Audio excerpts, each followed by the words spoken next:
job's a joke you broke. Your love life's the away.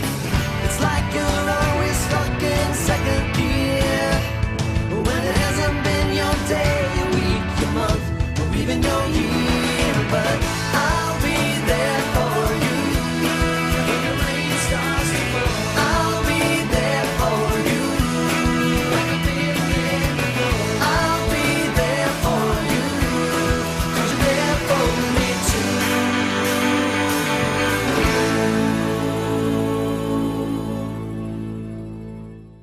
Quick poll, of the two most commonly owned pets, which do you prefer, dogs or cats? Your answer may affect the way you look at this film.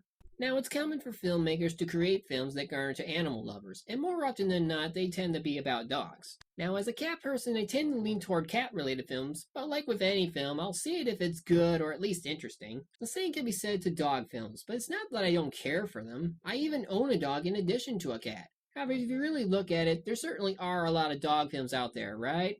They seem to have a lot more films than any other animal, and today's film is no different. But what makes it so special for me is that it's probably one of the few films that I legitimately hate. That film being Cats and Dogs. You'd think with a title like that, you would never consider this to be a spy war film, right? I mean, yeah, it's that old rivalry among the species put into a family comedy, but a spy war? It's pretty much Spy Kids all over again. Now, the reason I hate this film isn't so much that it's a bad movie, but as a cat person, I just can't stand how they treat the cats in this film. Now, I don't mind if there was like one or maybe a group of bad cats in a film, but they go as far as making the entire freaking species evil. I mean it. If you like cats and you were to watch this film, you know what I mean. It's like taking the cats are bad cliche to a whole new level, and I really hate it when that cliche is used over and over again. So let's not waste any more time. Let's watch. So the movie opens up in a nice little suburban neighborhood where we see an epic battle about to take place. Wait, it's just me! Buddy! Dog chasing cat. Awesome! Boy, they really are laying down the cartoon antics, huh? I mean, Rubber Tree? Really? When does that ever happen? Windex, a superior streak-free shine. Just as it looks like the dog is about to have some roadkill, this happens.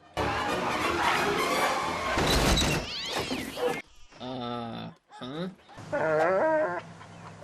And there we go. The first coming of animal spy films has begun. Aw, they even have their own little spy base. That's how high-tech they are. They are so advanced that they don't even need our own government to fund them. So after some exposition that's pretty much a big middle finger to cat lovers, we cut to this quiet little farm where we see some of the cutest little beagle puppies ever. And one of them, voiced by Tobey Maguire, is trying to escape. I want adventure, not wait for someone to take me to some boring old house. World, here I come! Well, good luck with that. The highway is just down the street. Look, he's flying. No, he's not. Don't worry. I'm sure you'll improve by the time Spider-Man comes around.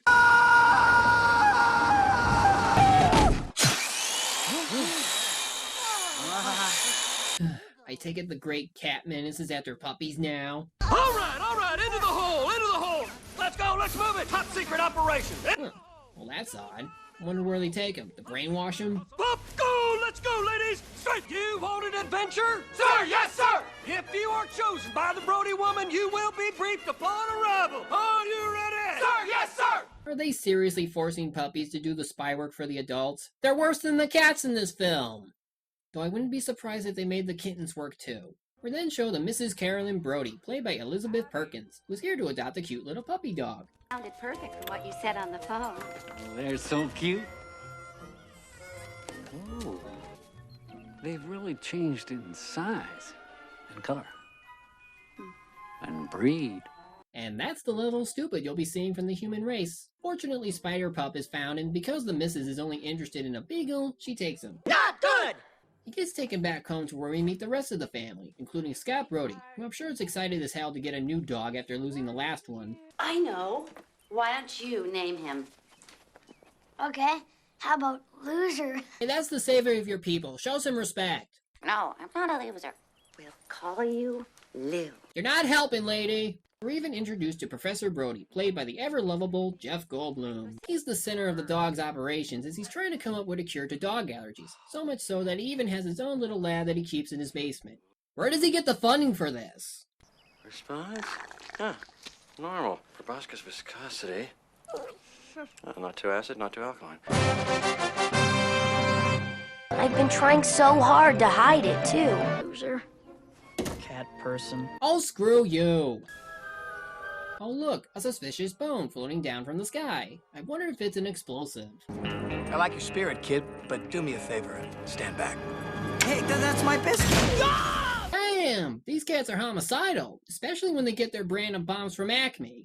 So this is Butch, voiced by Alec Baldwin and local spy dog who will be teaching Lou the fine art of being a spy. Cool. What? It's just standard equipment. Hey, what's this? Feel! You don't just press the big button. Common sense says that if it's big and red, you best not press it. After a briefing of the plot, we're then shown around the neighborhood of more dogs who are spies, but won't be doing much of anything for this film. Oh my dog! Peak's early warning. 2, 1.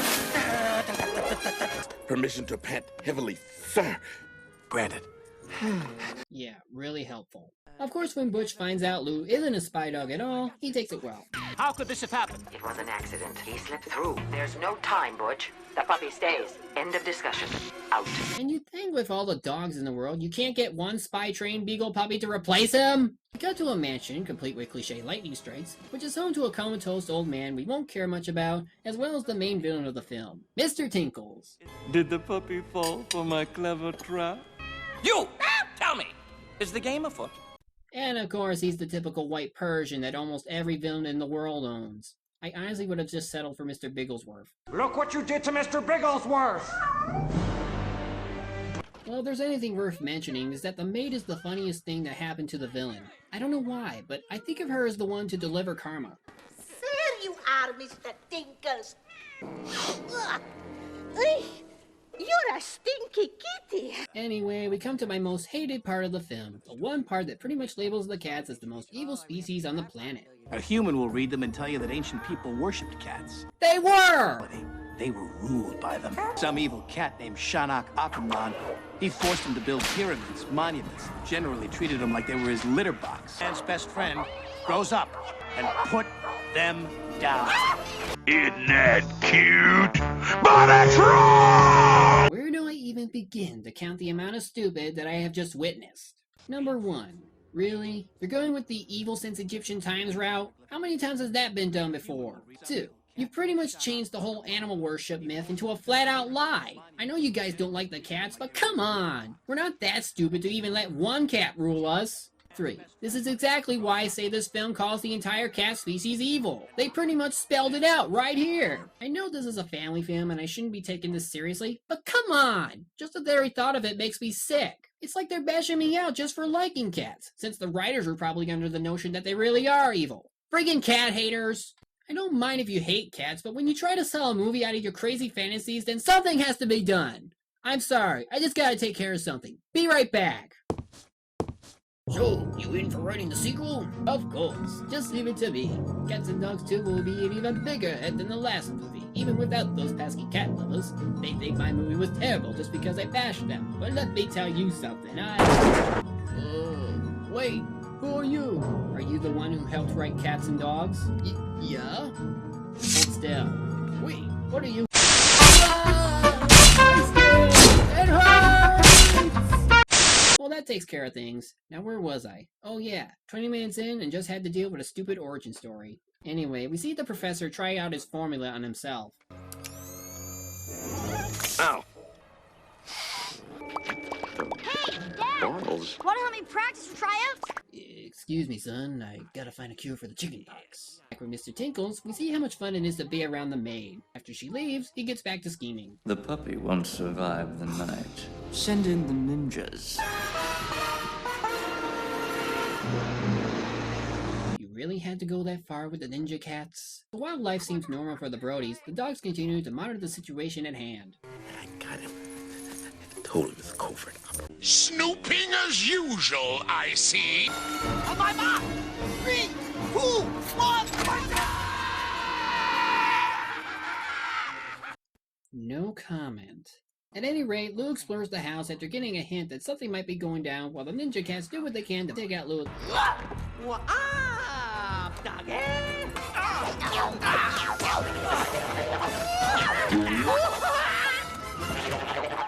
Bad fight scene is bad. Soon enough, Lou does manage to fight back, but eventually gets his ass kicked. Bad dog. Yeah. Did you see when I had them going? With a right and a left and a right and a left. And then you got cocky. You think this is a game? You think this is fun? This isn't about code names, little boys, or making friends. It's about guarding that lab. Oh, give him a break. It was his first time. After that, Lou decides to go out on a hunch that some cats are in the area. Only to find this. Giant enemy chicken! Following this dog named Ivy. An agent? Well, you're a little small for an agent. Shouldn't you be busy having fun? Stop with the agent stuff. Is this considered a bad touch? Later, we see father and son having a talk. Or at least try to. I'm coming to your soccer tryout this afternoon. Nah, you don't have to. But here I come. I'll be cheering for you. Our team is red hot. Your team ain't doodly squat. You know, Jeff, you might want to just leave the bad puns to the kid. So Scott comes home after failing tryouts, and of course Mom isn't happy. So it's up to Lou to cheer the little kid up. Good boy. Aww. So it turns out that Butch and Ivy were once a pair. But of course, Butch is a sourpuss and only wants what's best for the mission. Meanwhile, we get to meet Mr. Tinkle's owner, Mr. Mason. Mr. Mason is unconscious and bedridden, and also happens to run a company, which is needed for Mr. Tinkle's plans. The ninjas failed, and failure is unacceptable. If they ever show their faces again, you know what to do. Why get so worked up? It's not like you're trying to take over the world. We're trying to take over the world! Of course! Ugh. So what's your next big plan, almighty one? You will send in the Russian.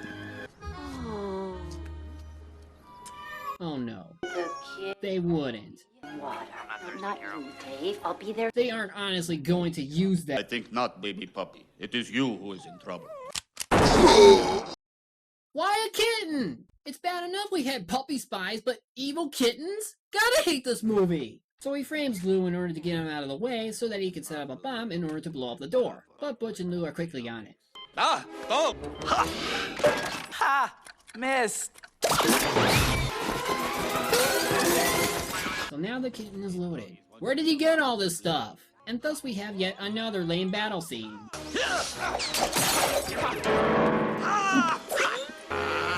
Human! Turn around. Dumb lady. Cut the red wire. We're dogs.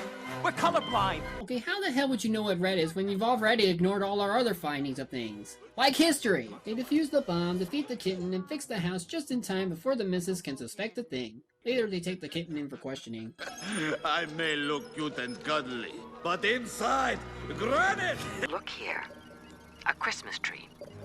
Research is trying to place it, but they haven't turned anything up. Must be a company that sells Christmas trees. So later, Lou forces himself not to play with Scott because Butch said so. But temptation kicks in and they begin to play. Race across the board. Isn't that nice? Just make sure you don't go near the uh-oh. Woo!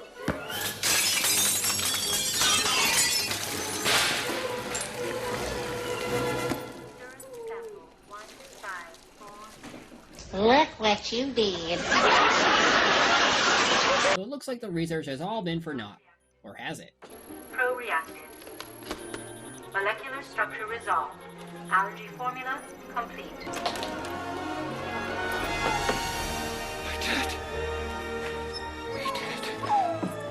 Get it. I'm cured! I can touch dogs again! Woo! But Mr. Tinkles gets a hold of this and isn't quite happy and decides to go ahead with his plans. But not before scaring Large Marge. I think not, Sophie. Those days are through. I knew it! He's in with Santa Claus! So he sneaks into Mr. Mason's office, using him as a sock puppet, in order to fire all the employees so that they can use the factory for themselves. One to blame but yourself. Unless, of course, you have a dog. Then you can blame him. In fact, you know what? Kick him. Is this really what goes on inside the head of these writers? Cats are so evil that they want the dogs to suffer as much as they want to? He then says fake tickets to a fake soccer game, and without questioning how and why they even got these tickets, they fall for it. See you later. Hi. How much do I owe you there? I'm just an obvious cutout. Would you like a picture with me? Oh. After that, they send a messenger to Lou and gang to let them know of the ransom. Hello, my puny-minded dog-faced opponents. If you ever want to see them alive again, you are to bring the formula and all notes regarding Professor Brody's research to the 9th Street Pier at midnight. If you refuse, well, they will be put to sleep. These cats are taking this way too far. Remember the little red button? Yeah. Push the little red button. So they arrive at HQ, hoping they can get some help. Assemble the delegates. They then have a meeting with all the delegates of the world in order to discuss what they should do about the ransom. Because the professor has helped them get the important formula done, I'm sure they'll comply. Minutes ago, in a dramatic late-night session, the World Council voted to sacrifice the Brody family to ensure our ability to safeguard humanity against the great cat threat forever. It's official. We are no longer the masters of these animals. As of this moment, we are these animals' bitches. We don't control them, they control us. They don't even care what happens to us as long as they get what they want. And I really expected better from the dogs, since they were preached throughout the film as the ultimate force of good. Oh, and apparently Butch had an owner who abandoned him at some point in life, which is why he's so grumpy all the time. Okay, well, here's lesson number 2. We protect them. We work for them. We tolerate that stupid bougie baby talk crap. And for what? You're gonna blame my family for what some boy did to you.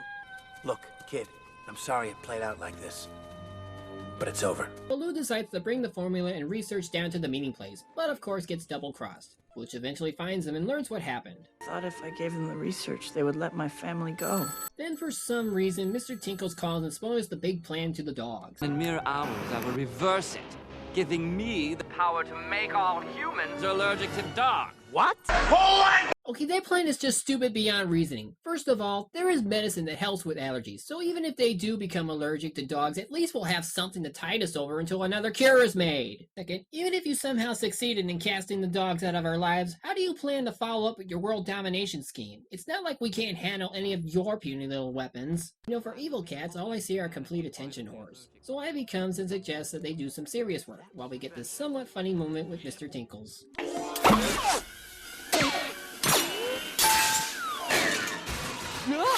Oh. I want you to stay here. Why? Because I hate you. Same can be said about this movie.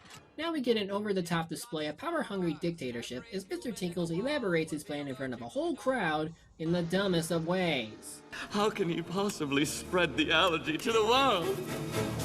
So if you open your world domination pamphlets to page 3, I will show you. You are to enter into the sewers and, using the maps provided in Appendix B, you will make your way across the nation. Half of you will infiltrate homes, infecting every human in sight, while the other half... turn the page. Get on with it! And you will be given your much-deserved reward. 16 pounds of Monterey Jack and the continent of Australia! Why Australia? If you were going to give them something full of cheese, why not Wisconsin? When was Australia a place for cheese? God, this movie's full of stupid. But the dogs interfere as the epic battle of proportions begins. Or not. So now it's time to save Lou's family. Good boy! Oh, let me scratch that for you. Oh, if only that was a forklift. So after a long battle, Lou manages to defeat Mr. Tinkles with... snow? Well, fake snow, but yeah, KO! But whoops! Guess he should have ducked. Which drags the seemingly dead Lou out, and we get an emotional scene. No.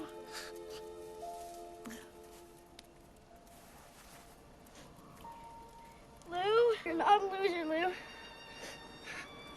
You're my best friend. And you had the gall to call him a loser. Oh, he's fine. The hero never dies in these type of films. So anyway, the professor is now a regular dad with no job and no mystery funds to support him. So now he can spend all the time he wants with his son. Oh joy! And of course, Lou quits being a spy so he can spend all the time he wants with his family. And thank goodness for that. But wait! We still have one more scene. I'm just going to have to teach you how to behave. Now you're going to have to live with me and my sister!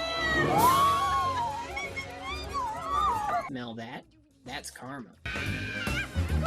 So that's Cats and Dogs, and my god was it stupid. I can't say it's the worst film out there, because honestly, this is the type of film that you either like or don't. If you do like it, then that's fine, and I wouldn't be surprised if some of you were cat lovers and enjoyed this. But as for me, I just can't stand it. Even if I was a dog person, I just don't find the story that appealing. Most of the characters come off as either lame or unnecessary. The acting ranges from fair to subpar, the CGI is bland even for the time, and there are far too many stupid jokes overshadowing the good ones. And again, it's not like I have anything against dog films. I just wish there were more films starring cats. Or at least films that didn't treat the cats as some sort of evil creature. It's fine when it's only one, or maybe a small group, but when you make the entire species evil, then you've crossed the line! Well, that's all I have to say. Until next time, I'm the Media Hunter. Cat rule.